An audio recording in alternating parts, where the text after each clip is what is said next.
ప్రభునందు సహోదరి సహోదరులారా, దేవుని నామమున మీ అందరికీ వందనాలు తెలియజేస్తున్నాను. క్రైస్తవ రాగమాలిక అనే మా యూట్యూబ్ ఛానల్ ద్వారా మరి దేవుని యొక్క వర్తమానంలో మీ అందరికీ అందించడానికి ఉద్దేశం కలిగి ఉన్నాము. అనేక మంది దైవ సేవకుల చేత సేకరించబడినటువంటి వాక్య సందేశంలోను దేవుని యొక్క వర్తమానంలోను మీకు అందిస్తూ ఉన్నాము. వీటిని మీరు విని ఆత్మీయ మేలును పొందుకోవాలని, దేవుళ్ళు మరింతగా బలపడాలని, మీరు మాత్రమే కాదు అనేక మందికి ఈ వీడియోస్ని మీరు షేర్ చేయాలని ప్రభు పేట ప్రేమపూర్వకంగా మీకు మనవి చేస్తూ ఉన్నాను. ధ్యానాంశము క్రీస్తు రాకడ ధ్వని. క్రీస్తు రాకడ ధ్వని. వాస్తవానికి క్రీస్తు రాకడ ధ్వని అంటే అర్థం రెండవ రాకడ అని కాదు. క్రీస్తు రాకడ ధ్వని అనగా సంఘము ఎత్తబడుట అని అర్థం. సహజంగా మనం ఏమనుకుంటామంటే రెండవ రాకడ అన్నా సంఘము ఎత్తబడుట అన్నా ఒకటే అనుకుంటాం. దీని విషయంలో మనకి భేదం తెలిసి ఉండాలి. క్రైస్తవులమైనటువంటి మనకి, రక్షణ పొందినటువంటి వారికి, లేక దేవుని రాజ్యము కొరకు సిద్ధపడే వారికి రెండవ రాకడకు సంఘాన్ని ఎత్తబడటానికి మధ్య ఉన్న భేదం తెలిసి ఉండాలి. రెండవ రాకడని రెండు భాగాలుగా విభజిస్తారు. బాగా గమనించండి. ఒకటి రహస్య రాకడ, రెండు బహిరంగ రాకడ. జాగ్రత్తగా వినాలి. రెండవ రాకడను రెండు భాగాలుగా విభజించవచ్చు. ఒకటి రహస్య రాకడ, రెండవది బహిరంగ రాకడ. ఈ రహస్య రాకడకు బహిరంగ రాకడకు మధ్య 7 సంవత్సరాల వ్యవధి ఉండిద్ది. రహస్య రాకడ అనగా సంఘం ఎత్తబడటం. దేవుడు మధ్యాకాశానికి వచ్చి బోర ఊదినప్పుడు, దేవుడు మధ్యాకాశానికి వచ్చి ఆర్భాటంతో శబ్దం చేసినప్పుడు సిద్ధపడినటువంటి వారు, ప్రపంచంలో ఉన్న పరిశుద్ధులందరూ సార్వత్రిక సంఘముగా రెప్పపాటులో ఎత్తబడతారు. దానిని రహస్య రాకడ అంటారు. అది కూడా రెండవ రాకడలో ఒక భాగం. దాన్ని రహస్య రాకడ అనొచ్చు, లేకపోతే సంఘం ఎత్తబడుట అనొచ్చు. అది ఒక్క రెప్పపాటులో జరిగిపోయే సంగతి. అయితే అది ఎవరికీ తెలియదు. ఈ సంఘం ఎత్తబడుట అనేది ఎలా ఉంటుందంటే, ఒక్క రెప్పపాటులో నిలబడిన వ్యక్తి నిలబడినట్టే వెళ్ళిపోతాడు, పొనుకున్న వ్యక్తి పొనుకున్నట్టే వెళ్ళిపోతాడు, కూర్చున్న వ్యక్తి కూర్చున్నట్టే పోతాడు. ఒకవేళ గర్భిణీ స్త్రీ ఒక 9 నెలలతో ఉందనుకోండి, అలాగ గర్భిణీ చేల్చబడి ఆ శిశువు పైకి వెళ్ళిపోతాడు. ఆ సెకండ్లో స్త్రీ ఆత్మ వేరుగా వెళ్ళిపోతుంది, ఈ చిన్న బిడ్డ కూడా వేరుగా విడివిడికి వెళ్ళిపోతారన్నమాట. ఒకవేళ తల్లి రక్షించబడలేదు, ఆ తల్లి గర్భంలో శిశువు ఉంటే ఆ శిశువు గర్భాన్ని చీల్చుకొని వెళ్ళిపోతాడు, స్త్రీ అక్కడే ఉండిపోయింది. కనుక సంఘం ఎత్తబడుట అనేది విచిత్రమైన సన్నివేశం, ఆశ్చర్యకరమైనటువంటి సన్నివేశం అన్నమాట. ఒక్క రెప్పపాటులో గర్భిణీలో ఉన్న వాళ్ళు అలా చీల్చబడి వెళ్ళిపోతే, పొనుకున్న వాళ్ళు పొనుకున్నట్టుగా, కూర్చున్న వాళ్ళు కూర్చున్నట్టుగా, నిలబడిన వారు నిలబడినట్టుగా వెళ్ళిపోతారంతే. ఎక్కడికి వెళ్ళారో ఎవరికి తెలియదు. తెల్లవారు ప్రొద్దున్నే పేపర్లో హెడ్లైన్లో ఏం పడిద్దంటే, భారతదేశంలో నుండి ఎంతమంది జనం కనపడకుండా పోయారు, అమెరికా దేశంలో నుండి ఎంతమంది జనాభా కనపడకుండా పోయారు, పాకిస్తాన్లో నుండి ఎంతమంది కనపడకుండా పోయారు, వారి కోసం ఎదుగుతున్నామని వేస్తారు పేపర్లో. అంటే పరిశుద్ధులందరూ ఒక్క రెప్పపాటులో ఎత్తబడితే అది సంఘం ఎత్తబడింది అన్న సంగతి కూడా తెలియదు అన్నమాట ఈ ప్రపంచానికి. తర్వాత చూసేలేక వారికి కనపడవారు. అప్పుడు ఎక్కడోళ్ళు అక్కడికి పేపర్లో, టీవీలో చూపిస్తా ఉంటారు, పలానా దేశంలో ఎంతమంది పోయారు, పలానా పట్టణంలో ఎంతమంది పోయారు, వారంతా క్రైస్తవులు, మరి వారు ఎక్కడికి పోయారో తెలియదు, వారి కోసం వెతుకుతున్నాము అని పేపర్లో వేస్తారు. అప్పుడు ఎడవబడిన వారు, వాళ్ళు క్రైస్తవులు గాని, నాస్తికులు గాని, అన్యజనులు గాని ఆ పేపర్ చదివి ఆ టీవీలో చూసి ఏమనుకుంటారంటే, ఓహో ఇది కదా సంఘం ఎత్తబడటం అనుకుంటారు. అంతే. అంటే పేపర్లో చూసేంత వరకు, టీవీలో వినేంత వరకు కూడా మనకు అర్థం కాదు సంఘం వెళ్ళిపోయిందని. అది చూసేప్పుడు అనుకుంటాం, ఓహో రెప్పపాటులో సంఘం వెళ్ళిపోయిందా, నిజమే, దేవుడు చెప్పినట్టుగానే వచ్చాడు, ఆయన బోర ఊదాడు, ఆ సంఘం వెళ్ళిపోయింది అనుకుంటాం. ఇంకొక సంగతి చెప్పమంటారా? ఈ బోర అనేది కూడా అందరికీ వినపడదు. అది దేవుడు మధ్యాకాశానికి వచ్చి ఊదేటువంటి ఆ బోర విశ్వాసులకు మాత్రమే, రక్షించబడిన వారు మాత్రమే ఆ శబ్దాన్ని వింటారు. అందువల్ల ఏం జరుగుతుందంటే, రక్షించబడి ఎవరైతే పరిశుద్ధులుగా ఉంటారో వారు ఆ బోర శబ్దాన్ని వింటారు. ఆ బోర శబ్దం వినిన వెంటనే దేవుని యొక్క శక్తి వారిలోకి వచ్చింది. వెంటనే వారు ఏమవుతారు తెలుసా? ఆ ఉన్న మట్టి శరీరాలు మహిమ శరీరాలుగా మార్చబడి పక్షులు ఎగిరిపోయినట్టుగా మేఘమండలం మీదకి ఎగిరిపోతారు. ఇది చాలా ఆశ్చర్యకరమైన సన్నివేశం. దేవుడు బోర ఓదటం, ఆ బోర పరిశుద్ధులు వినటం, పరిశుద్ధులు విన్న వెంటనే వారిలోనికి దేవుని శక్తి రావటం, దేవుని శక్తి వచ్చిన ఎమ్మటనే మట్టి శరీరాలు మహిమ శరీరాలుగా మార్చబడటం, మహిమ శరీరాలు మార్చబడిన వెంటనే రెక్కలలో కట్టుకుని ఆకాశానికి ఎగిరిపోవటం, మేఘమండలం మీద కొనిపోబడటం, ఇదంతా ఒక్క రెప్పపాటులో జరిగే ప్రక్రియ. ఒక రెప్పపాటులో జరిగింది. పరిశుద్ధులందరూ మహిమ శరీరాలు ధరించుకొని మేఘమండలం మీద కొనిపోతారంటే ఆ తర్వాత ఎడవబడినటువంటి వారు తర్వాత తెలుసుకొని సంఘం ఎత్తబడింది అనుకుంటారు. ఆ విధంగా రహస్య రాకడలో యేసుక్రీస్తు మధ్యాకాశానికి వచ్చి బోర ఊదినప్పుడు ఈ సిద్ధపడిన సంఘం ఎత్తబడుతుంది. ఆ సంఘం ఎత్తబడిన తర్వాత 7 సంవత్సరాలు ఆ సంఘం మధ్యాకాశంలో ఉంటుంది. 7 సంవత్సరాలు వారు పెండ్లి కుమారునితో ప్రేమ విందులో పాల్గొంటారు. వారు మధ్యాకాశంలో విశ్రాంతిలో ఉంటారు. దేవుడిచ్చే బహుమతులు తీసుకుంటారు. ఆ 7 సంవత్సరాలు సంఘము మధ్యాకాశంలో ఉన్న సమయంలో భూలోకంలో ఏం జరుగుతుందంటే 3.5 సంవత్సరాలు మామూలు శ్రమలు జరుగుతాయి. బాగా గుర్తుంచుకోవాలి. సంఘం పైకి వెళ్ళిపోయింది రహస్య రాకడలో, సంఘం మధ్యాకాశంలో చేరింది, పెండ్లి కుమారునితో ఉంది. ఆ సమయంలో భూలోకంలో మొదటి 3.5 సంవత్సరాలు శ్రమలు వస్తాయి. ప్రపంచమంతా ఆ శ్రమలతో బాధపడతారు. 3.5 సంవత్సరాలు 3.5 సంవత్సరాలు శ్రమలు అయిపోయిన వెంటనే ఇంకో సంగతి జరిగింది. ఈ శ్రమలకి మహాశ్రమలకు మధ్య కాలంలో, అంటే మొదటి 3.5 సంవత్సరాలకు రెండవ 3.5 సంవత్సరానికి మధ్య కాలంలో పరలోకములో నుంచి 2 సాక్షులు దిగొస్తారు. చాలా జాగ్రత్తగా వినాలి. వీరిని గురించి ప్రకటన గ్రంథం 11వ అధ్యాయంలో ఉంది. ప్రకటన గ్రంథం 11వ అధ్యాయంలో ఈ 2 సాక్షులు ఎప్పుడు వస్తున్నారు? సంఘం మధ్యాకాశానికి వెళ్ళిపోయింది. మొదటి 3.5 సంవత్సరాలు శ్రమలు జరిగాయి. ఇక చివరి 3.5 సంవత్సరాలు మహాశ్రమలు జరిగే ముందు ఈ 2 సాక్షులు భూలోకానికి వస్తారు. ఎందుకు తెలిసినా, చివరిసారిగా సువార్త ప్రకటించడానికి దేవుడు వారిని పంపిస్తాడు. వారు ఏలియా హానోకులను అనవచ్చు, ఏలియా మోషేలని రకరకాలుగా చెప్తున్నారు. ఏది ఏమైనా కానీ 2 సాక్షులు వస్తారు మొత్తానికి భూలోకానికి. వారు చివరిసారిగా వచ్చి యూదులకి సువార్త చెప్తారు. ముఖ్యంగా యూదులకి, అన్ని జనులకి సువార్త చెప్పడానికి వస్తారు.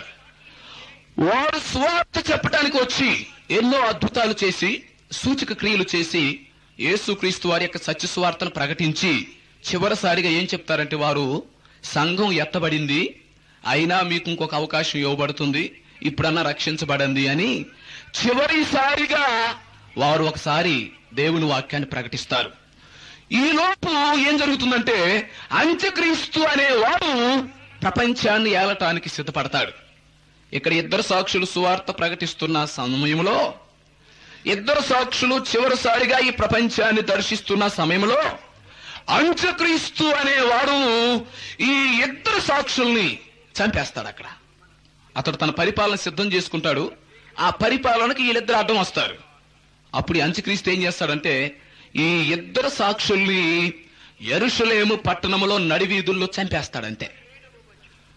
వారి శవాలు 3 రోజులు అలాగ పడి ఉంటాయి నడివీధుల్లో. అది ప్రపంచం అంతా చూస్తారు, టీవీలో ప్రపంచం అంతా చూస్తారు. ఆ 2 సాక్షులు చంపబడటం, వారు యెరూషలేము పట్టణంలో నడివీధుల్లో ఉండటం ప్రపంచమంతా చూస్తారు. అప్పుడు ఈ ప్రపంచమంతా ఏం చేస్తుందో తెలిసినా, ఈ 2 సాక్షుల్ని ఈ అంత్యక్రీస్తు చంపేసరికి ప్రపంచమంతా భయపడి ఇక సంతకాలు పెట్టేస్తారు, నువ్వే పరిపాలన చేయాలి మమ్మల్ని అని. అది అంత్యక్రీస్తు పరిపాలన మొదలు.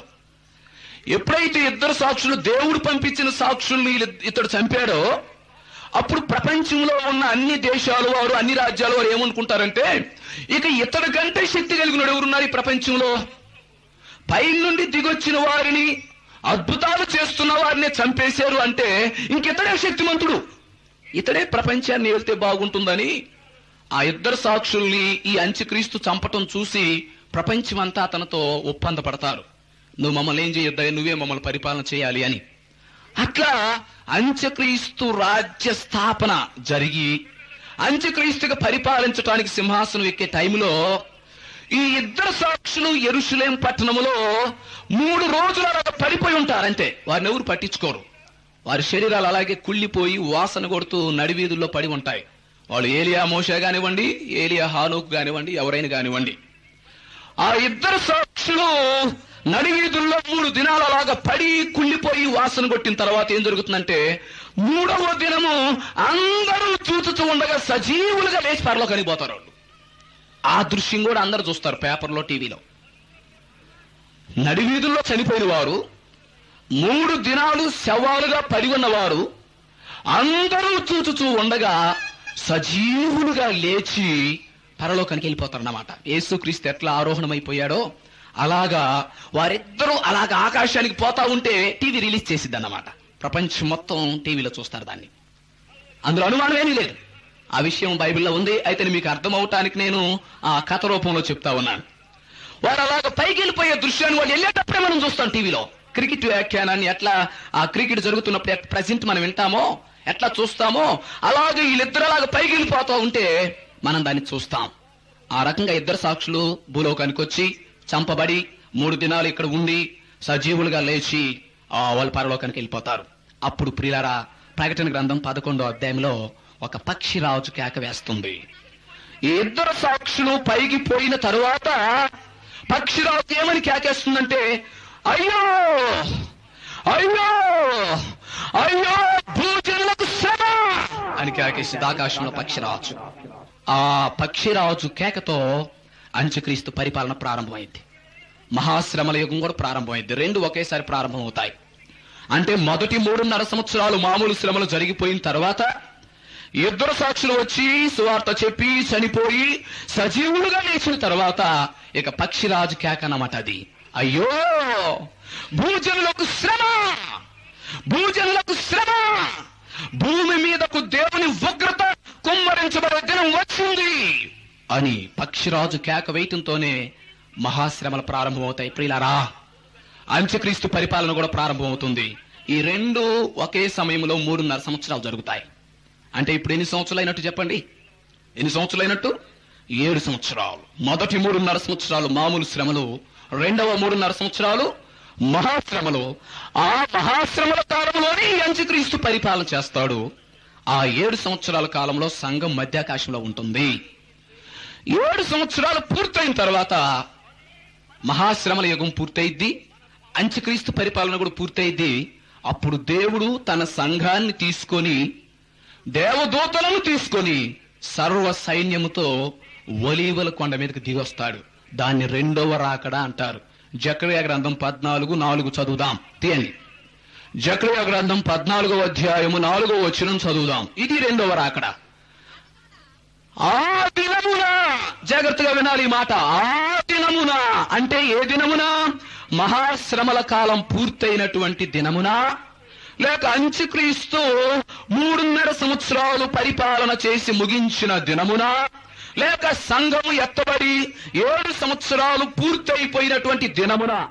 ప్రియులారా చూడండి, జకర్యా గ్రంథం 14వ అధ్యాయం 4వ వచనం అనేది అది 2వ రాకడకు సంబంధించిన సంగతి. అంటే 7 సంవత్సరాలు గడిచిపోయిగాక జరిగే సంగతి.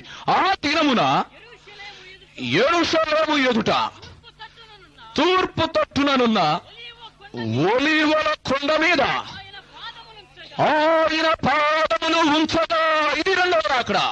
ఆ దినమున అంటే శ్రమ ముగిసిన తరువాత సంఘము 7 సంవత్సరాలు మధ్యాకాశంలో ఉన్నప్పుడు చివరి దినమున దేవుడు అనగా యేసుక్రీస్తు వారు సంఘమును, దేవదూతలను తీసుకొని భూలోకానికి వస్తారు.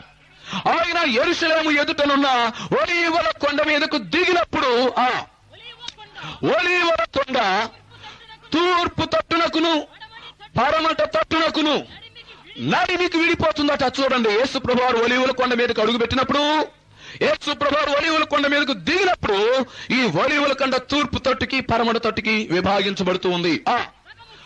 సగము కొండ ఉత్తరమునకును, సగము కొండ దక్షిణమునకును జరిగిపోతుంది కొండ యేసు ప్రభు కాలు పెట్టగాన. అప్పుడు విశాలమైన లోయ ఏర్పడుతుంది. దాని పేరు యెహోషాపాతు లోయ అంటారు. అంటే యేసుక్రీస్తు వారు 2వసారి భూలోకానికి వచ్చేటప్పుడు ఎక్కడికి వస్తాడు ఇప్పుడు చెప్పండి? యెరూషలేము దగ్గరలో ఉన్న ఒలీవల కొండ మీదకి వస్తాడు. అప్పుడు ఒలీవల కొండ రెండుగా చీలిపోతుంది. అప్పుడు మధ్య ఒక లోయ ఏర్పడుతుంది. ఆ లోయ యెహోషువపాతు లోయ అంటారు. ఎందుకు ఆ లోయ ఏర్పడిందంటే ఇశ్రాయేలు ప్రజలందరూ అక్కడ దాక్కోటానికి. వీళ్ళంతా అంత్యక్రీస్తుతో వ్యతిరేకించాలి.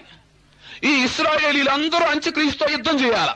అంత్యక్రీస్తుతో యుద్ధం చేయాలంటే వీళ్ళకి స్థలం లేదు ప్రపంచంలో. ఎందుకు? ప్రపంచం అంతా అంత్యక్రీస్తు హ్యాండ్ ఓవర్ లోకి వెళ్ళిపోయింది. ప్రపంచమంతా అంత్యక్రీస్తు చేతుల్లోకి వెళ్ళిపోయింది కనుక ఇక ఇశ్రాయేలులు దాదుకొనుటకు, ఇశ్రాయేలులు అంత్యక్రీస్తుతో పోరాడటానికి యుద్ధం లేదు, స్థలం లేదు. అందుకని దేవుడు ఏం చేస్తాడంటే ఆ రెండవసారి దిగి వచ్చినప్పుడు ఒలీవల కొండని రెండుగా చీల్చి మధ్యలో ఒక లోయని ఏర్పాటు చేసి ఆ యెహోషువపాతు లోయలోనికి ఇశ్రాయేలు మొత్తాన్ని తీసుకొస్తాడు. ఆ లోయలో వాళ్ళు దాక్కొని తమ ప్రాణాలు రక్షించుకుంటారు అంత్యక్రీస్తు చేతుల్లో నుంచి. ఈ విధంగా ప్రియ స్నేహితులారా, అంత్యక్రీస్తు పరిపాలన అనేది మహాశ్రమల కాలంలో జరుగుతుంది అని మనం గుర్తించాలి. అంత్యక్రీస్తు పరిపాలన అయిపోయిన తర్వాత ఎత్తబడిన సంఘము రెండవసారి ఆ యేసుక్రీస్తు భూలోకానికి వచ్చేటప్పుడు ఆయనతో పాటు ఆ సంఘం కూడా ఈ భూలోకానికి వస్తుంది అని మనం గ్రహించాలి. ఇక దీనిని బట్టి మనకు అర్థమయ్యే సంగతి ఏంటంటే రాకడలో రెండు భాగాలు ఉన్నాయి. ఒకటి రహస్య రాకడ, రెండవది బహిరంగ రాకడ. రహస్య రాకడలో ఏం జరుగుతుంది? సంఘము ఎత్తబడిపోతుంది. ఎత్తబడి 7 సంవత్సరాల మధ్యాకాశంలో ఉన్న తర్వాత బహిరంగ రాకడలో ఆ సంఘం యేసుక్రీస్తుతో కూడా కలిసి భూలోకంలోకి దిగొస్తుంది. అప్పుడు ప్రకటన గ్రంథం 1:7 జరిగిద్ది. బహిరంగ రాకడలో ప్రకటన గ్రంథం 1:7 ఏముందంటే, ఇదిగో ఆయన మేఘారూఢుడై వచ్చుచున్నాడు. అంటే సంఘాన్ని తీసుకొని వస్తున్నాడు. ఆయన దేవదూతలను తీసుకొని వస్తూ ఉన్నాడు. భూలోకాన్ని దర్శించడానికి వస్తున్నాడు. అంత్యక్రీస్తుతో యుద్ధం చేసి అతన్ని నాశనం చేయడానికి వస్తాడన్నమాట యేసు ప్రభువారు రెండవసారి. మొదటిసారి ఏమన్నా గొర్రె పిల్లగా వచ్చి మానవులు రక్షించిపోయాడు. రెండవసారి కొదవ సింహముగా అంత్యక్రీస్తు పరిపాలన అంతము చేయటానికి, అంత్యక్రీస్తుని జయించటానికి, భూలోకానికి తీర్పు తీర్చడానికి వస్తాడు. ఇదిగో ఆయన మేఘారూఢుడై వచ్చుచున్నాడు. ప్రతి నేత్రము ఆయనను చూచును. ఆయనను పొడిచిన వారు చూచెదరు.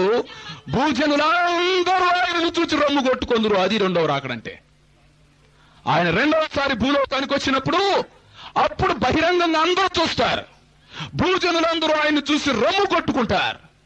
ఆయనను పొడిచిన వారు కూడా చూస్తారన్నమాట. కారణం ఏంటంటే అప్పుడు యేసుక్రీస్తు వారు సర్వ సైన్యముతో వస్తాడు గనుక, ఒలీవల కొండ మీదకి వస్తాడు గనుక, అంత్యక్రీస్తుతో యుద్ధం చేయడానికి వస్తాడు గనుక, అంత్యక్రీస్తును జయించడానికి వస్తాడు గనుక, భూలోకాన్ని నాశనం చేయడానికి, భూలోకానికి తీర్పు తీర్చడానికి వస్తాడు గనుక ప్రతి ఒక్కరూ ఆయనను చూస్తారు. భూజనుడు ఆయన చూసి ఏం చేస్తారు చెప్పండి? రమ్ము కొట్టుకుంటారు. అయితే ప్రియ స్నేహితులారా, ఇంతవరకు బాగుంది. ఈ సంఘం ఎప్పుడు ఎత్తబడుతుందో నేను మొదటి గుర్తుని రాత్రి చెప్పాను. రెండవ గుర్తు ఈ రాత్రి చెప్తాను, జాగ్రత్తగా వినాలి. ఈ సంఘం అనేది ఎప్పుడు ఎత్తబడుతుంది? సంఘం ఎత్తబడుతుంది 7 సంవత్సరాల నుండి మరలా రెండోసారి రెండవ రాకడలో భూలోకానికి వస్తుంది అని చెప్పుకున్నాం, మంచిదే. అయితే అసలు ఈ సంఘం అనేది లేక ఈ క్రీస్తు రాకడ ధ్వని అనేది ఎప్పుడు జరుగుతుంది? ఈ సంఘం ఎప్పుడు పైకి వెళ్ళిద్ది? దీనికి 2 గుర్తులు చెప్తానన్నారు, ముఖ్యమైనవి. బైబిల్లో 90 గుర్తులు ఉన్నాయి. వాటిల్లో ఒక గుర్తు రాత్రి నేను చెప్పాను. ఏం చెప్పండి? ఇశ్రాయేలు ప్రజలందరూ ఎక్కడెక్కడైతే చెదిరిపోయారో, ఎక్కడెక్కడైతే వారు ఆయా దేశాల్లో ఉన్నారో, ఆ ఇశ్రాయేలీలందరూ తిరిగి తమ సొంత దేశానికి వస్తే, తమ సొంత దేశంలో అడుగు పెడితే ఇశ్రాయేలీలందరూ 100% ఆ యెరూషలేం పట్టణానికి, ఇశ్రాయేలు దేశానికి వస్తే సంఘం ఏమైపోయింది చెప్పండి? ఎత్తబడిపోయింది. అంటే ఇశ్రాయేలీలు రాక కోసమే సంఘం ఆగింది. ఇప్పుడు సంఘం ఎందుకు ఆగిందంటే యేసుక్రీస్తు వారు ఈ సంఘాన్ని ఇంకా తీసుకొని పోకుండా ఎందుకు తన రాకడ ఆలస్యం చేస్తున్నాడు అంటే, ఎందుకు మన ఎడల దీర్ఘశాంతం చూపిస్తున్నాడు అంటే, మొట్టమొదటి కారణం ఏంటంటే ఇశ్రాయేలీలందరూ తిరిగి తమ సొంత దేశానికి రావాలి. ఇప్పటికే వస్తూ ఉన్నారు, ఇంకా కొద్ది మంది ఉన్నారు. వారు కూడా వస్తే ఈ సంఘం ఏమైంది చెప్పండి? పైకి వెళ్ళిపోతుంది. ఇక రెండవ గుర్తు ఈ రాత్రి నేను చెప్తాను, వినండి. రెండవ రాకడకు సంబంధించిన రెండవ గుర్తు, లేకపోతే సంఘం ఎత్తబడటానికి సంబంధించిన రెండవ ముఖ్యమైన గుర్తు ఏంటంటే అంత్యక్రీస్తు రాజ్య స్థాపన జరగాలి. అంత్యక్రీస్తు పరిపాలన జరగదు కానీ అంత్యక్రీస్తు పరిపాలన అనేది మహాశ్రమల కాలంలో జరిగిద్ది 3.5 సంవత్సరాలు. కానీ ఈ సంఘం ఎత్తబడే ముందు అంత్యక్రీస్తు రాజ్య స్థాపన జరిగిద్ది. అంత్యక్రీస్తు రాజ్యానికి సంబంధించిన సిద్ధపాటు జరిగిద్ది అన్నమాట. అదే మనం గుర్తుంచుకోవాలి. కొంతమంది అంటారు సంఘం అంత్యక్రీస్తు పరిపాలనలో ఉండాలి, సంఘం శ్రమల కాలంలో ఉండాలి, సంఘం కూడా శ్రమలు అనుభవించాలి అని చెప్తారు. అవి పిచ్చి మాటలు, తప్పుడు బోధలు, వాటిని నమ్మగాకండి. సంఘము అంత్యక్రీస్తును చూడదు, సంఘము అంత్యక్రీస్తు పరిపాలనలో ఉండదు. అంత్యక్రీస్తు పెట్టే శ్రమలు మనం తట్టుకోము, ఉండవు. శ్రమల కాలంలో మనం ఉండవలసిన పని లేదు. అయితే ఒకటి జరిగిద్ది, మనము పైకి వెళ్లే లోపు, ఈ సంఘం ఎత్తబడే లోపు అంత్యక్రీస్తు రాజ్యానికి సంబంధించిన వివరాలన్నీ బయటకు వచ్చేస్తాయి. అవన్నీ మనం ముందుగానే తెలుసుకొని పైకి వెళ్తాం. అంత్యక్రీస్తు రాజ్యాన్ని మనం చూడం గాని, అంత్యక్రీస్తు పరిపాలన మనం చూడం గాని, అంత్యక్రీస్తు పెట్టే శ్రమలలో మనం ఉండం గాని మనం ఏం చూస్తామంటే అతని రాజ్యానికి సంబంధించిన ఏర్పాట్లన్నీ చూస్తాం. చూసి రాజ్య స్థాపన జరిగే ముందు ఈ సంఘం ఏమైపోయింది? ఎత్తబడిపోయింది అన్నమాట. అంటే ఎత్తబడే ముందు నీకు వివరాలన్నీ తెలిసిపోతాయి. అంత్యక్రీస్తు పలానా ఆయన వచ్చాడు, ఇట్లా తన పరిపాలన చేస్తాడు, ఇట్లా రాజ్యాన్ని స్థాపించబోతున్నాడు అని వివరాలన్నీ మనం తెలుసుకుంటాం. ఆ పరిపాలన వచ్చేలోపు ఈ సంఘం పైకి వెళ్ళిపోయింది. ఎందుకు తెలుసునా? దేవుడు తన సంఘాన్ని అంత్యక్రీస్తు చేతుల్లో పెట్టడు. మిడతల గుట్టి 5 నెలలు బాధపడేది ఎవరు? 5 వడగండ్లు, 5 మణుగుల బరువు గల వడగండ్లు పడతా ఉంటే దెబ్బకు చేస్తాడు. 5 మణుగులు వడగండ్లు పడతాయి పైన నుంచి. మణుగంటే ఎన్ని కేజీలో మీరు అర్థం చేసుకోండి. 5 మణుగుల బరువు కలిగిన వడగండ్లు ఆకాశం నుంచి పడితే దెబ్బకొకడు చేస్తాడు. అయితే ఈ వడగండ్లు ఎప్పుడు పడతాయి? ఈ మిడతలు ఎప్పుడు కొడతాయి? ఈ అంత్యక్రీస్తు ఎప్పుడు బాధ పెడతాడు? లేకపోతే చేతి నీరు తాగుతారు మనుషులు. ఆ రోజుల్లో నీళ్ళంతా కలుషితమై రక్తం కంపు కొడతాయి నీళ్లు. ఆ నీళ్లే తాగుతారు ఈ ప్రపంచం అంతా. ఆ రక్తం నీళ్లు తాగలేక ఎంత బాధపడతారు తెలుసా? ఈ శ్రమలని ఎవరికంటే ఎడవబడినటువంటి వారికే. మనం కొంచెం వాసన వస్తే నీళ్లు త్రాగలేమే ప్రియులారా. ఎడవబడిన వారి పరిస్థితి ఎలాగుండిద్దంటే, వారికి త్రాగటానికి నీరు దొరక్క ప్రపంచంలో ఉన్న నదులు, నీటి బుగ్గలన్నీ కలుషితము చేయబడి మాసిపత్రిగా మారిపోతాయి, చేదుగా మారిపోతాయి. ఆ చేదు నీళ్లే త్రాగాలి. పైగా ఆ చేదు నీళ్లు రక్తం కంపు కొడతాయి.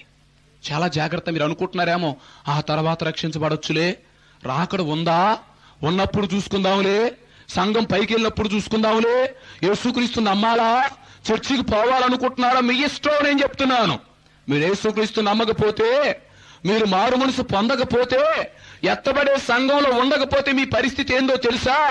మీరు గాని ఈ భూలోకంలో ఎడవబడ్డారు అంటే, మీరు ఈ శ్రమల కాలంలో చిక్కుకున్నారు అంటే మీరు అంత్యక్రీస్తు చేతుల్లో పడిపోతారు.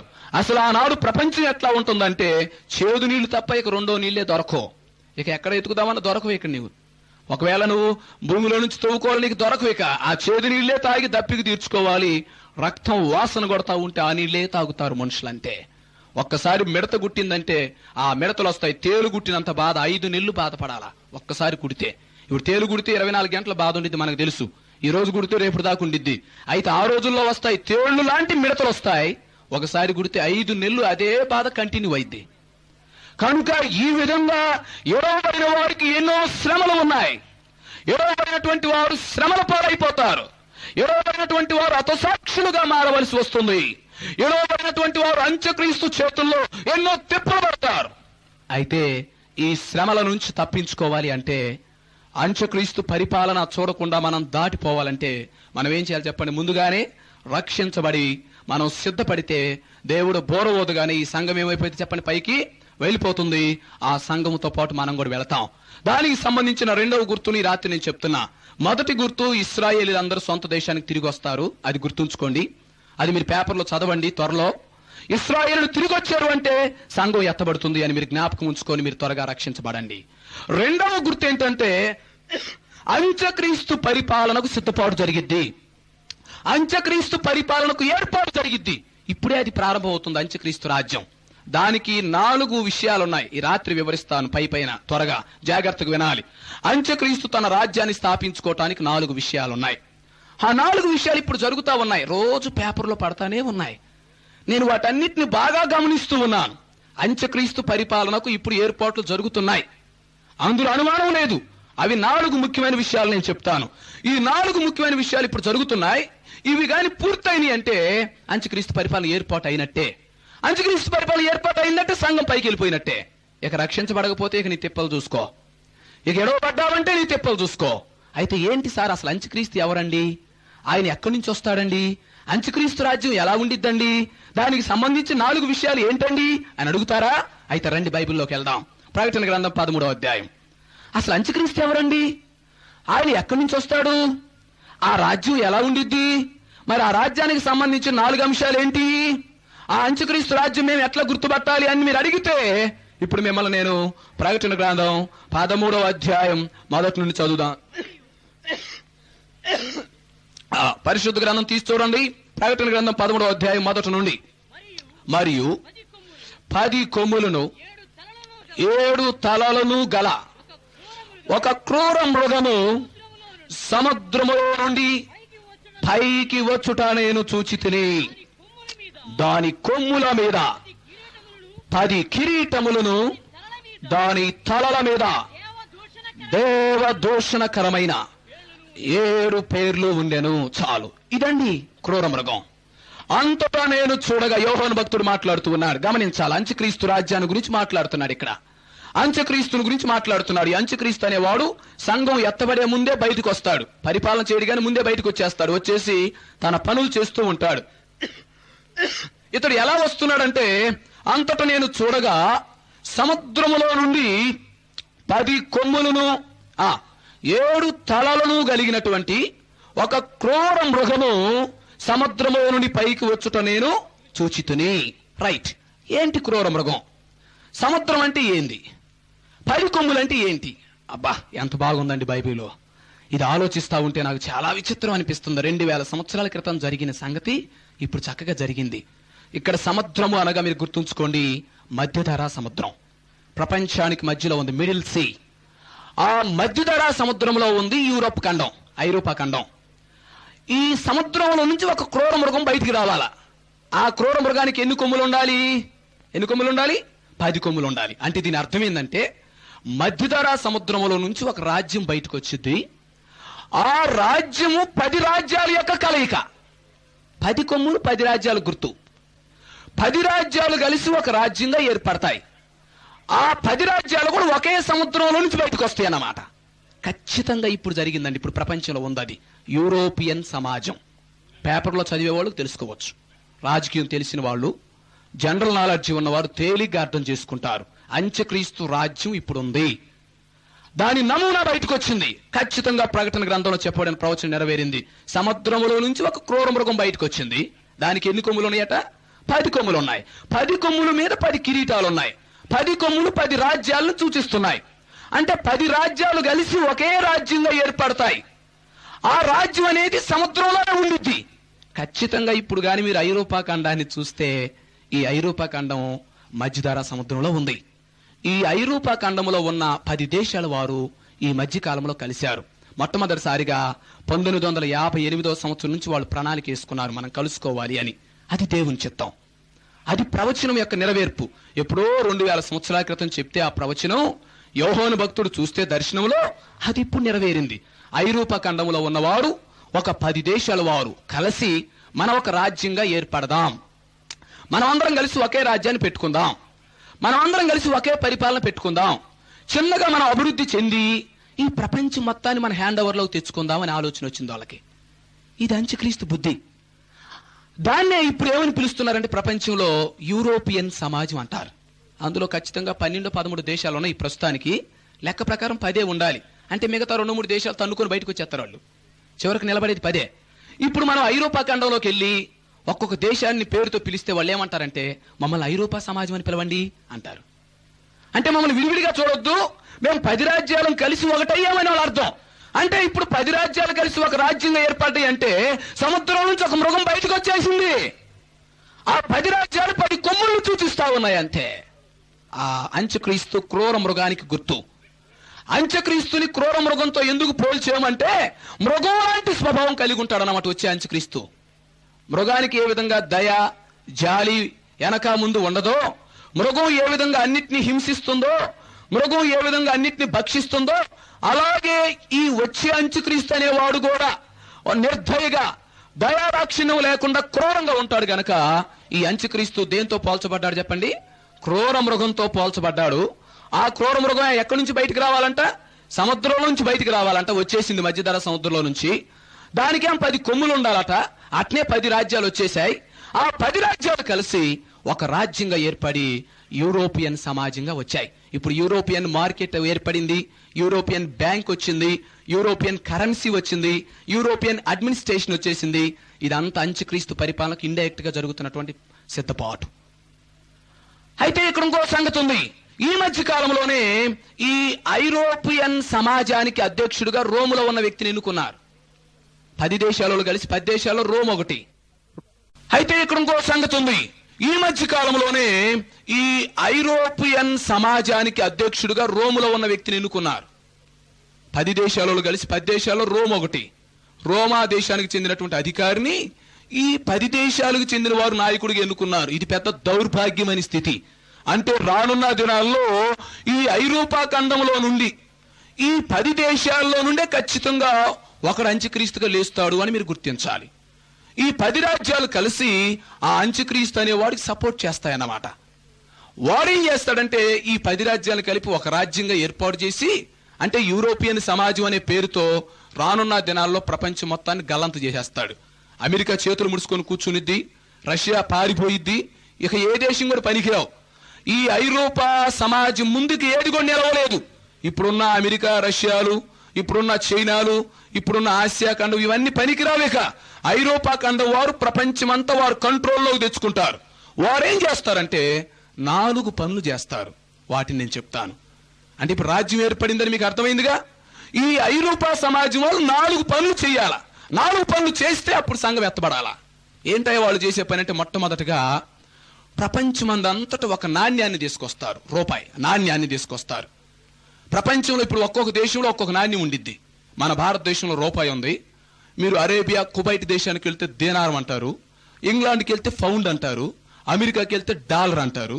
ఇట్లా ఒక్కొక్క దేశంలో ఒక్కొక్క నాణ్యం ఉంది. అయితే అంత్యక్రీస్తు అనేవాడు ఏం చేస్తాడంటే, ఇట్లా ఒక్కొక్క దేశంలో ఒక్కొక్క నాణ్యం ఉండకుండా ప్రపంచం అంతా ఒకే నాణ్యం ఉండేటట్టుగా చూస్తాడు. అతడు చేసే మొట్టమొదటి పని అది. అంత్యక్రీస్తు చేసే మొదటి పని, లేక యూరోపియన్ సమాజం వాళ్ళు ఇప్పుడు చేసిన మొట్టమొదటి పని ఏంటంటే, ప్రపంచం అంతా ఒకే నాణ్యం ఉండాలి. అది ఆల్రెడీ 2 సంవత్సరాల క్రితం వచ్చేసింది. తెలుసా మీకు? దాని పేరు యూరో. యూరో నాణ్యాన్ని గురించి మీరు చదివారా పేపర్లో?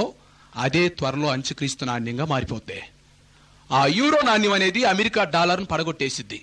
ఇప్పుడు డాలరు ప్రపంచంలో పేరులో ఉంటే రేపు డాలరు డల్ అయిపోయిద్ది అన్నమాట, పౌండ్ పడిపోయిద్ది అన్నమాట, దేనారం దిక్కు లేకుండా పోయిద్ది, రూపాయి విలువ లేకుండా పోయిద్ది. ఇప్పటికే విలువ లేదనుకున్నాం మన రూపాయికి. ఇంకా రూపాయి పనికిరాదు, దేనారం పనికిరాదు, డాలరు పనికిరాదు, పౌండ్ పనికిరాదు. ఇక పనికి వచ్చేది ఏంది? యూరో. ఇప్పటికే అంతర్జాతీయ బ్యాంకులో, ప్రపంచ స్విస్ బ్యాంకులో ఆ యూరో యొక్క విలువ ఎంతో పెరిగిపోతా ఉంది. వాళ్ళు ఏమంటున్నారంటే, ఇంకా 1-2 సంవత్సరాలకి అమెరికాను పడగొట్టేస్తామంటున్నారు వాళ్ళు. అమెరికా డాలర్ను తీసి పడేసి దాని స్థానంలో యూరోని మేము తీసుకొస్తామంటున్నారు. మీరు పేపర్లో చదవండి. యూరో అనేటువంటి నాణ్యం కానీ ప్రపంచంలో డాలరు స్థానంలోకి వచ్చిందంటే సంఘం పైకి వెళ్ళిపోతుంది అని మీరు గుర్తుంచుకోండి. కనుక అంత్యక్రీస్తు నాణ్యం ఇప్పుడు వచ్చేసింది. అది ఇప్పుడు ఐరోపా ఖండంలో చలామణి అవుతుంది. 10 దేశాల్లో ఒకే నాణ్యం. ఎంత ఆశ్చర్యమో చూడండి. అసలు ఎంత ఐక్యత వచ్చిందో చూడండి వాళ్ళకి. ఒక్కొక్క దేశానికి ఒక్కొక్క నాణ్యం ఉండాలి. అయితే 10 దేశాలలో కలిసి ఒకే నాణ్యాన్ని పెట్టుకోవటం అనేది విచిత్రమైన సంగతి. ఆ వాడు పెట్టుకోవడమే కాకుండా దాన్ని ప్రపంచమంతటా అదే నాణ్యం ఉంచాలని చూస్తున్నాడు. ఎందుకంటే ప్రపంచమంతా ఒకే నాణ్యం ఉన్నప్పుడే ప్రపంచం మొత్తాన్ని ఒకే వ్యక్తి పరిపాలించగలుగుతాడు. ఎవరా వ్యక్తి? అంత్యక్రీస్తు. అది ప్రపంచమంతా అతని చేతుల్లోకి రావాలంటే ముందు నాణ్యం ఒకటి అవ్వాలా. ప్రపంచమంతా ఒకే ద్రవ్యం ఉంటే అప్పుడు ప్రపంచమంతా అతని హ్యాండ్ ఓవర్లోకి వచ్చింది. అందుకే యూరో అనేటువంటి నాణ్యం మొట్టమొదటిగా వచ్చింది. ఇది అంత్యక్రీస్తు నాణ్యం. రెండవది, అతడు చేసే రెండవ పని ఏం చేస్తున్నాడంటే, అతడు ప్రకటన గ్రంథం 6వ అధ్యాయం ప్రకారం 6వ అధ్యాయంలో, నేను మొదటి ముద్రను విప్పగా తెల్లని గుర్రం మీద ఒకడు ఎక్కి వచ్చుచుండెను అని ఉంది. ఆ తెల్లటి గుర్రం మీద ఎక్కేవాడు యేసుక్రీస్తు అనుకుంటారు కొంతమంది. తెలుపు పరిశుద్ధత గుర్తు కదా. ఆ తెల్లటి గుర్రం మీద ఎక్కేవాడు యేసుక్రీస్తు అనుకుంటారు, కానీ కాదు, అది పెద్ద మోసం. వాడు అంత్యక్రీస్తు. అయితే అతడు పరిశుద్ధుడుగా నటిస్తాడు, శాంతాన్ని చూపిస్తాడు ప్రజలకి. అందువల్ల ఇప్పుడు అంత్యక్రీస్తు చేసే రెండవ పని ఏంటంటే సర్వమత సమావేశం అని పెడతాడు. రేపు మొన్న పెట్టబోయాడు, ఇక పెడతాడు త్వరలో. మొదటిది ఏం చేస్తున్నాడంటే నాణ్యాన్ని తీసుకొస్తాడు. రెండవది ఏం చేస్తాడంటే ప్రపంచమంతటిని ఐక్యత చేయడానికి సర్వమత సమానత్వం, అన్ని మతాలు ఒకటే అని చెప్తాడు. ఎందుకంటే ప్రపంచమంతటిని ఐక్యపరిస్తేనే అతనికి పరిపాలన కుదిరిద్ది. అప్పుడే ప్రపంచంలో అతడు శాంతి తేగలుగుతాడు. అప్పుడే అతడు ప్రపంచం మొత్తాన్ని పరిపాలించగలుగుతాడు. అందువల్ల ఈ ఐరోపా ఖండం వాళ్ళు ఏం చేస్తారు అంటే ప్రపంచం అంతటా ఒకటేనని చెప్పి అన్ని మతాలు ఒకటే, సర్వమత సమ్మేళనం అని చెప్పి ఈ మధ్య పేపర్లో వేశారు. నా గుండె గుటుక్కంది. ఎక్కడ పెట్టారు తెలిసినది? సీనాయి కొండ మీద పెట్టాలని చూశారు ఆ సమావేశం. యెహోవా దేవుడు మోషేకి 10 ఆజ్ఞలు ఏ కొండ మీద అయితే ఇచ్చాడో అదే కొండ మీద అన్ని మతాలు ఒకటేనని చెప్పి సమావేశాన్ని పెట్టాలని చూశారు. ఎంత మోసం అది, ఎంత అక్రమం! సీనాయి కొండ మీద పెట్టాలని. ఇప్పుడు ఉంది సీనాయి కొండ ఉంది కదా. ఇప్పుడు ఈ పోప్ గాని ఐక్యరాజ్య సమితి ఉన్నత కార్యదర్శి పబ్లిక్ గా చెప్పేస్తున్నాను, అమెరికా అధ్యక్షుడు లేకపోతే ఆయా దేశాల ప్రధానమంత్రులు వీళ్ళందరూ కలిసి ఏం ఏర్పాటు చేశారంటే సర్వమత సమావేశం పెడదాం. మత కల్లోలాలు రాకుండా హిందూ మతం, క్రైస్తవ మతం, జైన, బౌద్ధ, సిక్కు లేకపోతే ముస్లిం అనే మత భేదాలు లేకుండా అందరూ కలిపి ఒక మీటింగ్ పెడదాం. ఆ మీటింగ్ ఎక్కడ పెడదాం? సీనాయి కొండ మీద పెడదాం. ఊరు నాయన, ఇది సాతాను ఆలోచన. సీనాయి కొండ మీద యెహోవా దేవుడు ఏమన్నాడు? నీ దేవుడు నాకు యెహోవాను నేనే, నేను తప్ప నీకు ఎవరొక దేవుడు ఉండకూడదు అని చెబితే అదే స్థలంలో ఇప్పుడు వీళ్ళు మీటింగ్ పెట్టి ఏ దేవుడైనా ఒకటేనని చెప్తారన్నమాట. ఎంత మోసం! అది అంత్యక్రీస్తు చేసే రెండో పని. అంటే అన్ని మతాల వారిని, అన్ని కులాల వారిని కలుపుతాడు. దేవుడు నేను ఒక్కనే, నేను తప్ప వేరొక దేవుడు ఉండకూడదు అని సీనాయి కొండ మీద ఘంటాపథముగా దేవుడు మోషేతో చెప్తే ఇప్పుడు ఈ అంత్యక్రీస్తుకు సంబంధించిన మొత్తం దూతలంతా తయారయ్యి ఈ దేశ నాయకులందరూ సీనాయి కొండ మీద మీటింగ్ పెట్టి ఏమని చెప్తారంట? అన్ని మతాలు ఒకటే, అన్ని మతాల సారాంశం ఒకటే, ఏ దేవుణ్ణి పూజ చేసినా ఏ దేవతను పూజ చేసినా ఒకటే, అందరం శాంతంగా ఉండాలని చెప్తారంట. మళ్ళీ వీళ్ళకి ఏ కొండ దొరకలేదా?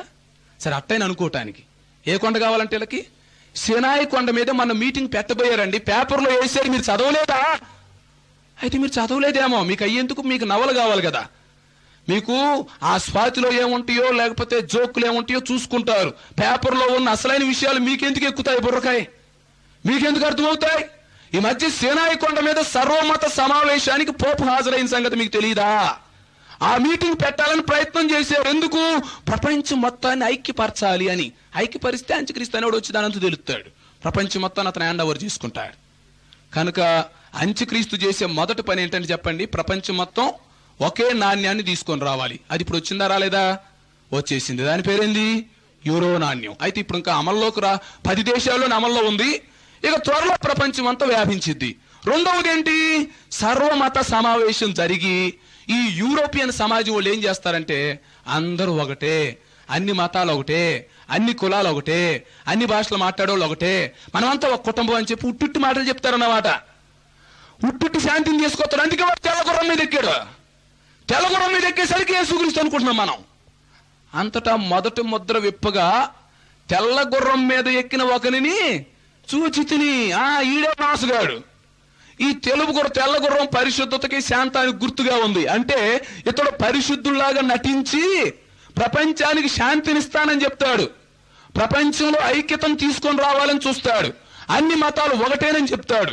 అన్ని దేవుళ్ళు, అందరు దేవతలు ఒకటే, ఎవరిని పూజ చేసినా ఏ మతంలో ఉన్నా ఒకటే, ప్రత్యేకంగా రక్షణ పొందేదేమి లేదని చెప్పి క్రైస్తవుల్లో ఉన్న వాళ్ళే తయారయ్యి బోధ చేస్తారన్నమాట. అప్పుడు మీరేమని గ్రహించాలంటే అంత్యక్రీస్తు రాజ్యం ఏర్పడుతుంది అని మీరు తెలుసుకోవాలి. సర్వమత సమావేశం అనేది అంత్యక్రీస్తు రాజ్య స్థాపనకు మరొక నిదర్శనం. మూడవది, ఈ అంత్యక్రీస్తు అనేవాడు లేక యూరోపియన్ సమాజం వాళ్ళు చేసే మూడో పని ఏంటంటే ఇశ్రాయేలు దేశంతో సంధి చేసుకుంటారు. అది కూడా రోజు పేపర్లో ఇప్పుడు జరుగుతూ ఉంది. 24 గంటలు ఇజ్రాయెల్ దేశం చుట్టూ తిరుగుతున్నారు తెలుసా మీకు? అమెరికా అధ్యక్షుడు ఒక పక్కన, కోపి హన్నాన్ ఒక పక్కన, పోప్ ఒక ప్రక్కన, ఇజ్రాయెల్ దేశం చుట్టూ తిరుగుతూ ఉన్నారు. ఇది కూడా అంత్యక్రీస్తు రాజ్యానికి మరొక గుర్తు. ఇజ్రాయేలు దేశంతో వీళ్ళు సంధి చేసుకోవాలా, బైబిల్లో ఉంది. అందువల్ల వాళ్ళు తిరుగుతున్నారు. లేకపోతే అమెరికా వాడికి ఇజ్రాయెల్ దేశంతో ఏం పని? ఐక్యరాజ్య సమితి వాడికి ఇజ్రాయెల్ దేశంతో ఏం పని? పోప్కి ఇజ్రాయెల్ దేశంతో ఏం పని? వీళ్ళందరూ ఇజ్రాయెల్ దేశం చుట్టూ ఎందుకు తిరుగుతున్నారంటే ఆ ఇజ్రాయెల్ దేశాన్ని సంధి చేసుకోవాలా. సంధి చేసుకొని చిన్నగా ఏం చేస్తారంటే ఆ యెరూషలేం పట్టణాన్ని ఆక్రమించుకొని దాన్ని కేంద్రంగా చేసుకొని ప్రపంచం మొత్తం పరిపాలించాలన్నమాట. అది ప్రపంచానికి సెంటర్లో ఉంది. అందువల్ల ఇప్పుడు ప్రతి ఒక్కడు కన్ను యెరూషలేం పట్టణం మీద ఉంది. రేపు ఈ ఇజ్రాయెల్ దేశం మీదకి రష్యా త్వరలో యుద్ధానికి వచ్చింది. ఎందుకంటే వీళ్ళకి కూడా దాని మీదే కన్ను ఉంది. పైగా ఇజ్రాయెల్ దేశం మీద ఇంకోటి ఉంది. ఇజ్రాయెల్ దేశంలో పెట్రోల్ గన్లు బాగున్నాయి ఇప్పుడు ప్రపంచంలో. రేపు రానున్న దినాల్లో ప్రపంచంలో పెట్రోల్ 1 లీటర్ ₹1,00,000 అమ్మినా కూడా మీరు ఆశ్చర్యపోవాల్సిన పనిలా. లీటర్ ₹1,00,000 అమ్మినా కూడా మీరు ఏం ఆశ్చర్యపోవాల్సిన పనిలా. ఎందుకంటే ఇప్పుడు ప్రపంచం అంతా పెట్రోల్ మీద నడుస్తుంది. ఈ పెట్రోల్ గన్లు ఏమో భూములు అయిపోతున్నాయి. ఈ పెట్రోల్ గన్లు కానీ అయిపోయినాయి అంటే మళ్ళీ 100 సంవత్సరాల వెనక్కి వెళ్ళిపోయింది అన్నమాట మన ప్రపంచం. 100 సంవత్సరాలు మన ప్రపంచం ఎట్లా నాగరికత వెనకబడిందో ఆ స్థితికి వెళ్ళిపోయింది ఒక్క రోజులోనే. పెట్రోల్ లేకపోతే కరెంట్ ఉండదు, యంత్రాలు ఉండవు, వాహనాలు ఉండవు, ట్రైన్లు ఉండవు, బస్సులు ఉండవు, మిషన్లు ఉండవు, ఇంకేముండవు. ఇక మళ్ళీ 100 సంవత్సరాల క్రితం వెళ్ళిపోవటమే. మళ్ళీ సైకిల్ తొక్కోవటమే మన పని. సైకిల్ తొక్కొని మళ్ళీ లైట్ ముట్టించుకోవటమే. అందువల్ల ప్రపంచం అంతా పెట్రోల్ కోసం అన్వేషిస్తారు. ఆ పెట్రోల్ కొరకే రేపు 3వ ప్రపంచ యుద్ధం జరిగిద్ది. ఆ పెట్రోల్ గన్లు ఇజ్రాయెల్ దేశంలో ఉన్నాయి కనుకే ఇప్పుడు అమెరికా, రష్యా వాళ్ళు తన్నుకుంటారు. అంటే ఇజ్రాయెల్ దేశం నాకు కావాలని. ఇటుండగా ఈ యూరోపియన్ సమాజం వాడు ఏం చేస్తాడంటే ఇజ్రాయెల్ దేశంతో సంధి చేసుకోవడానికి వస్తాడు. వాడు బాధ వాడిది. చిన్నగా ఇజ్రాయెల్ దేశంతో సంధి చేసుకుంటే ఆ యెరూషలేం పట్టణాన్ని ఆక్రమించుకొని యూదులను మోసం చేసి అక్కడ స్థిరపడి ప్రపంచం మొత్తాన్ని ఒక రాజ్యంగా చేసి యెరూషలేమును కేంద్రంగా చేసుకొని పరిపాలించవచ్చు. ఇప్పుడు ఒక దేశాన్ని పరిపాలించాలంటే పట్టణం రాజధాని ఎక్కడుండాలి? సెంటర్లో ఉండాలి, అంతే కదా. అట్లానే ఇప్పుడు ప్రపంచం మొత్తానికి సెంటర్ ఎక్కడుంది? యెరూషలేం పట్టణం ప్రపంచం మొత్తానికి సెంటర్. అందువల్ల ఇప్పుడు ప్రపంచంలో అన్ని కన్నులు యెరూషలేం మీదే ఉన్నాయి. ముస్లింలు మాకు యెరూషలేం కావాలంటున్నారు, అమెరికా కూడా యెరూషలేం చూస్తున్నాడు, రష్యా యెరూషలేం చూస్తుంది. యూరోపియన్ సమాజం వాళ్ళు ముఖ్యంగా ఈ అంత్యక్రీస్తుకు సంబంధించిన ఆ బ్యాచ్, అంత్యక్రీస్తుకు సంబంధించిన రాజ్యం ఇశ్రాయేలుతో సంధి చేసుకొని చిన్నగా యెరూషలేం పట్టణంలోకి అడుగుపెట్టి యెరూషలేమును రాజధానిగా చేసుకొని ప్రపంచం మొత్తాన్ని పరిపాలన చేయాలని చూస్తున్నారు. కనుక అంత్యక్రీస్తు చేసే 3వ పని ఏంటంటే ఇజ్రాయేలీలతో ఏం చేసుకోవాలా? సంధి. ఇజ్రాయేల్తో సంధి చేసుకోకపోతే ప్రపంచం అతని చేతికి రాదు. ఎందుకంటే నేను రోమ్ రాజధానికి పెట్టుకుంటానంటే ఎవడు ఒప్పుకోడు. రోమ్ ఎక్కడ ఒక మూలన ఉంది. లేకపోతే నేను అమెరికాలో ఉండి పరిపాలన చేస్తానంటే అమెరికా ఎక్కడ సముద్రం అవతల ఉంది. నేను ఇండియాలో ఉండి పరిపాలన చేస్తానంటే ఇండియా ఈ మూలకు వచ్చింది. నువ్వు ప్రపంచం మొత్తం నీ చేతిలోకి రావాలంటే నువ్వు సెంటర్కి వెళ్ళాలా. సెంటర్ పాయింట్ ఏంటయ్యా అంటే యెరూషలేమే. అందువల్ల ఇప్పుడు యూరోపియన్ సమాజం వాళ్ళు యెరూషలేముతో సంధి చేసుకుంటున్నారు. త్వరలో ఈ యూరోపియన్ సమాజమే అంత్యక్రీస్తు రాజ్యం అయింది. ఈ యూరోపియన్ సమాజంలో నుంచి అంత్యక్రీస్తు అనేవాడు వస్తాడు. అతడు ఇజ్రాయెల్ దేశాన్ని చిన్నగా సంధి చేసుకొని వాళ్ళ మోసం చేసి యెరూషలేం పట్టణంలో ఉండి దాన్ని రాజధానిగా చేసుకొని ఈ ప్రపంచం అంతా పరిపాలిస్తాడు. చాలు. ఇప్పుడు ఎన్ని విషయాలు చేస్తున్నాడు అంత్యక్రీస్తు? 1, ప్రపంచమంతా ఒకే నాణ్యం. 2, ప్రపంచమంతా ఒకే మతం, సర్వమత సమావేశం. 3వది, ప్రపంచమంతా ఒకే రాజ్యంగా ఉండటానికి ఇజ్రాయేలుతో ఏం చేసుకుంటాడు? సంధి చేసుకుంటాడు. ఇక అతడు చేసే చివరి 4వ పని ఏంటంటే అతడు మాట్లాడే ప్రతిమను ఒకదాన్ని తయారు చేస్తాడు సైన్స్ పరిజ్ఞానంతో. ఇప్పుడు సైన్స్ టెక్నాలజీ బాగా పెరిగిపోయింది. కంప్యూటర్స్ బాగా అభివృద్ధి చెందాయి. రానున్న దినాల్లో ఇంకా గొప్ప కంప్యూటర్స్ వస్తాయి.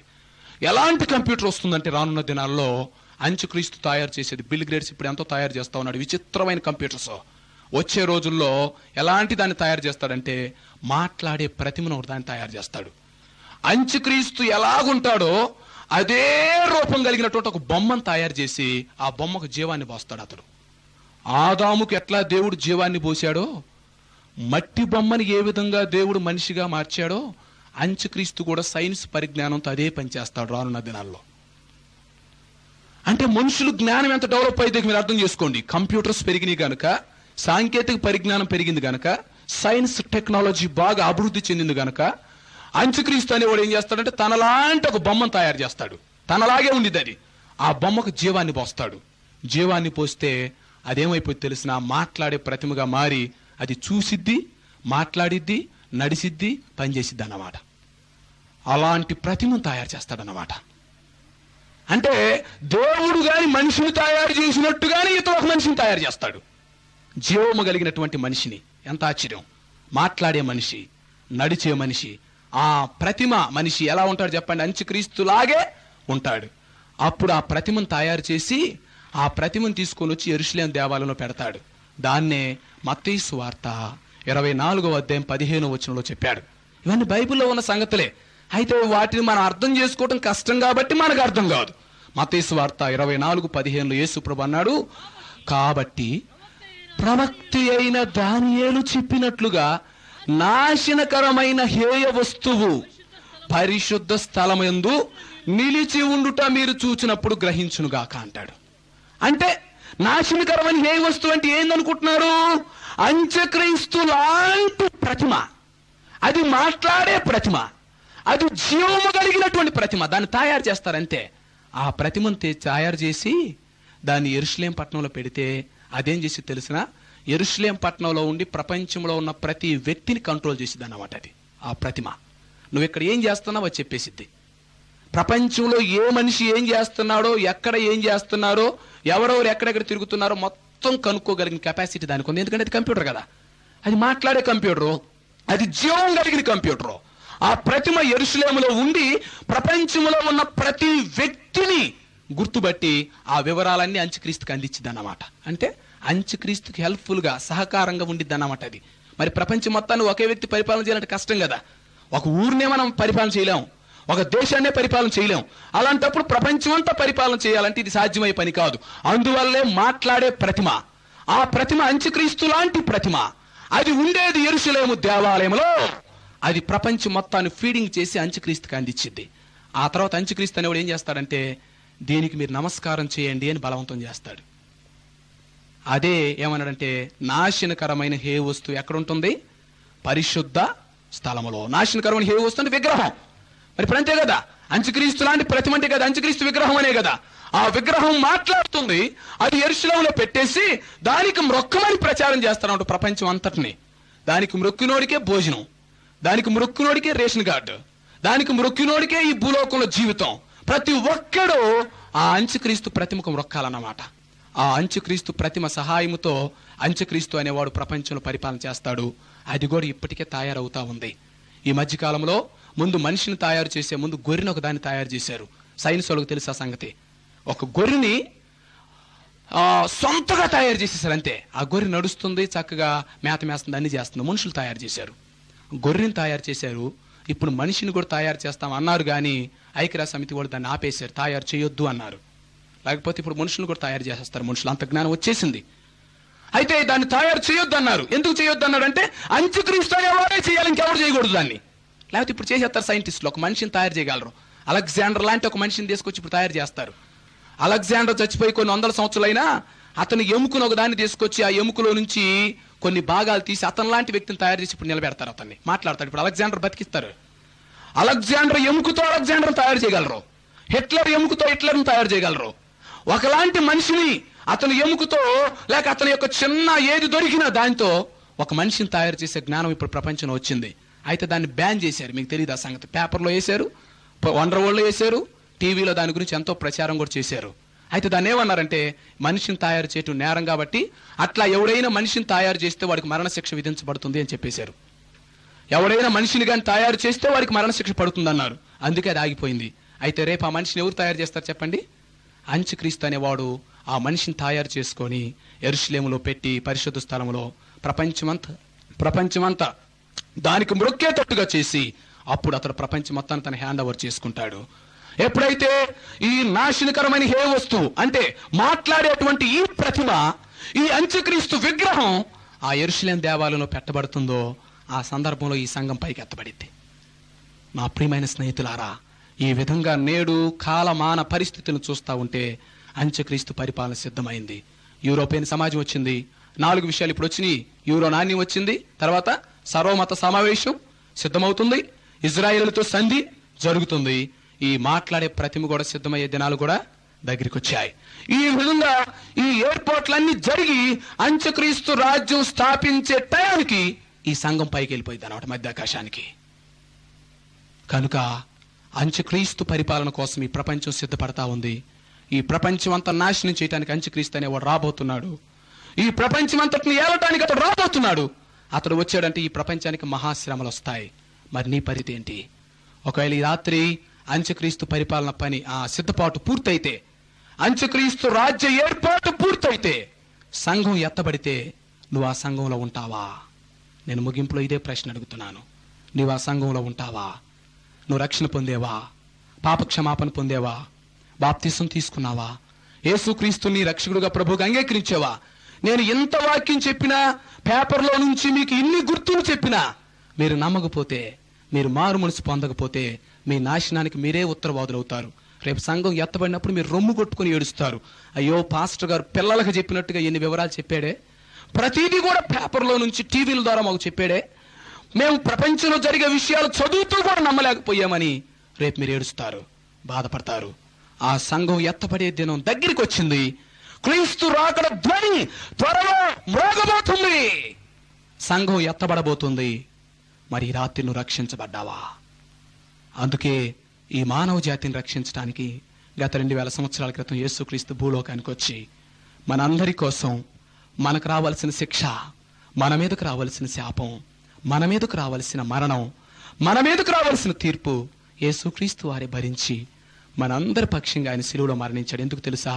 అంత్యక్రీస్తు పరిపాలన నుండి మనల్ని తప్పించాలని, శ్రమల కాలములో నుండి మనల్ని తప్పించాలని, మనలను నరకానికి పోకుండా చేయాలని, ఎత్తబడే సంఘంలో మనం ఉండాలని, మనం పరలోక రాజ్యానికి వెళ్ళాలని మన కోసం మన ప్రభువుని యేసుక్రీస్తు వారు త్యాగం చేశారు. తన ప్రాణాన్ని పెట్టారు, తన రక్తం అంతా చిందించారు. ఆ రక్తధారల్లో ఎవరైతే కడగబడతారో వారే పరిశుద్ధులవుతారు, వారికే రక్షణ దొరుకుతుంది, వారే ఎత్తబడే సంఘంలో వెళ్ళిపోతారు. లేకపోతే ఎడవబడ్డావంటే నువ్వు శ్రమల పాలైపోతావు, ఎడవబడ్డావంటే నువ్వు అంత్యక్రీస్తు పరిపాలన చిక్కుకుంటావు. రక్తము వాసన కొడుతున్న నీళ్లు, చేదు నీళ్లతో మిడతలు గుడుతూ, తినటానికి తిండి లేక, మరణించాలన్నా కూడా మరణం దొరక్క మనుషులు బాధపడే రోజుల దగ్గరికి వచ్చాయి. ప్రపంచం నాశనం అయిపోయే రోజుల దగ్గరికి వచ్చాయి. అందుకే ఈ రాత్రి సిలువలో నీ కొరకు నా కొరకు మరణించు క్రీస్తును మనం ఆశ్రయించి, ప్రభువా నిన్ను నమ్ముతాను నాయన, నా పాపాలు క్షమించు, నీ రక్తములో నన్ను శుద్ధీకరించు, నిజంగా నీ రాకడ ఉందని ఇప్పుడు నేను తెలుసుకున్నాను ప్రభువా, నిజంగా సంఘం ఎత్తబడే రోజు దగ్గరికి వచ్చిందని ఇప్పుడు నాకు అర్థమవుతుంది ప్రభువా, నేను కూడా సంఘంలో ఉండాలి నాయనని ఆ సిలువ దగ్గరికి మనం వస్తే, ఈ రాత్రి మనం పశ్చాత్తాపడితే, కన్నీరు కార్చి మన పాపములు ఒప్పుకుంటే ఆయన క్షమించడానికి సిద్ధంగా ఉన్నాడు. అందరు తలల వంచండి, ప్రార్థన చేద్దాం. ఒక్క నిమిషం ప్రార్థన చేద్దాం ప్రియ స్నేహితులారా. ఓ తల్లి, ఓ తండ్రి, ఓ యవనస్తుడా, నీవు నశించుట దేవునికి ఇష్టము లేక, నీవు అంత్యక్రీస్తు చేతుల్లో పడుట దేవునికి ఇష్టము లేక ఈ రాత్రి ఈ సభలు ఏర్పాటు చేయబడ్డాయి. ఈ రాత్రి దైవ సందేశం నీకు అందించబడతా ఉంది. అంత్యక్రీస్తు పరిపాలనకు సంబంధించిన వివరాలు, అంత్యక్రీస్తు రాజ్య ఏర్పాటుకు సంబంధించిన వివరాలు నేను మీకు అర్థమయ్యే తీరులో చెప్పాను.